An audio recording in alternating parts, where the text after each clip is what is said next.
मेरे प्यारे दोस्तों, आज हम सबसे बेहतरीन दर्द भरी शायरी लेकर के आए हैं। अगर आप किसी से प्यार करते होंगे तो इस वीडियो को जरूर लाइक कीजिएगा। चलिए दोस्तों, शायरी को हम स्टार्ट करते हैं।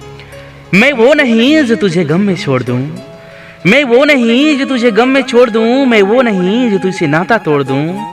मैं तो वो हूँ जो तेरी सांसें रुके तो अपनी सांसें भी छोड़ दूं, जो तेरी सांसें रुके तो अपनी सांसें भी छोड़ दूं। तेरे ही प्यार से मेरा दिल धड़कता है, तेरे ही प्यार से मेरा दिल धड़कता है, तेरे ही नाम से मेरा दिल बहकता है। मेरे इस दिल की बेवफाई तो देखो, मेरे इस दिल की बेवफाई तो देखो। मेरा है पर तेरे लिए ही धड़कता है, मेरा है पर तेरे लिए ही धड़कता है।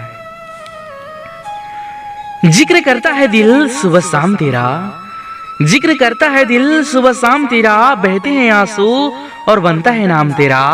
किसी और को क्यों देखे ये आंखें मेरी, जब मेरे दिल पर लिखा है नाम तेरा, जब मेरे दिल पर लिखा है नाम तेरा।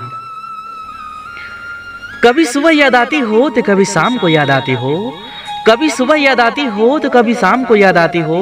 कभी कभी इतना याद आती हो कि आईना हम देखते हैं और नजर तुम आती हो, आईना हम देखते हैं और नजर तुम आती हो। मेरे प्यारे दोस्तों, अगर शायरी की एक लाइन भी आपको पसंद आई हो तो प्लीज वीडियो को लाइक कीजिएगा और ज्यादा से ज्यादा इस वीडियो को शेयर कीजिएगा। धन्यवाद मेरे प्यारे दोस्तों।